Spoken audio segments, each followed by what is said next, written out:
Isang pagpalang araw po sa ating lahat. Welcome back po sa ating 365 devotion ng Pastor Russell Ocampo. So, ang topic natin for today is ano ang dapat mong malaman tungkol sa taong 2033. At meron po tayong concept ng Great Commission.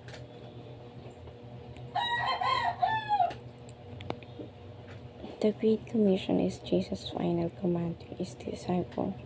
Go and make disciples of all nations. Matthew 28, verse 18 to 20.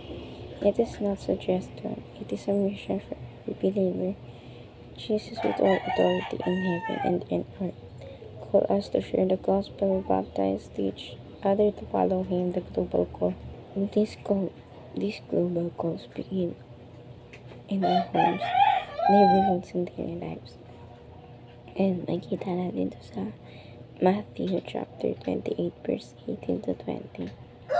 And Jesus came and said to them, all authority in heaven and on earth has been given to me.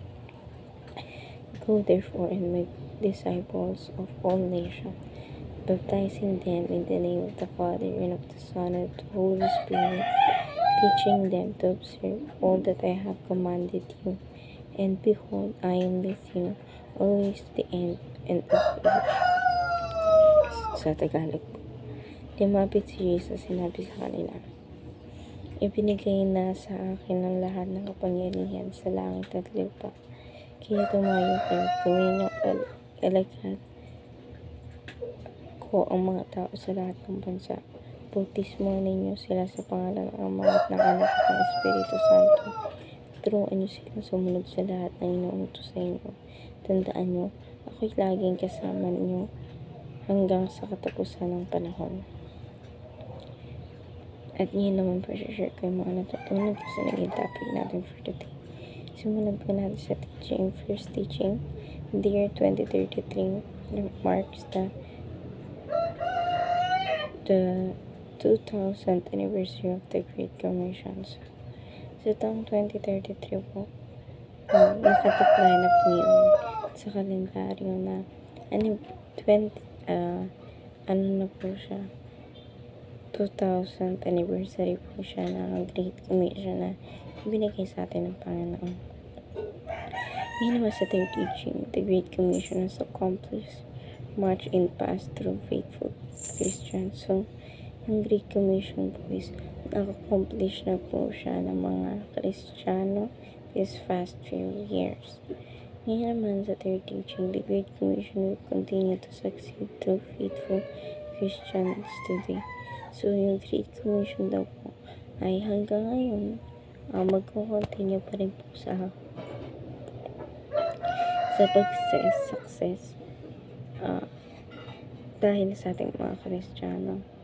Ngayon naman sa application, during the JC 2033 mission campaign,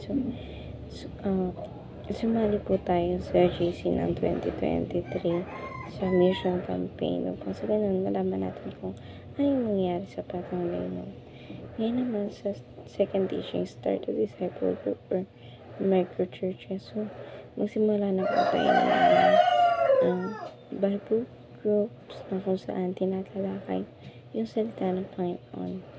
Ngayon naman sa third application, pour out yourself into mission. So, halikin natin yung sarili natin sa mission na kung saan alam naman natin na ang Diyos ang siyang mananalo. Ngayon naman sa discussion na tayo. What would you like to contribute to Great Commission to Jesus? Ako naman is yung pagkakaroon ng isang magandang asal at yung pag-share ng salita niya. Dahil alam natin na kapag sinishare natin sa salita ng Panginoon, mas lalo siyang natutuwa. So, ayun lamang po for our today's discussion. Thank you for watching.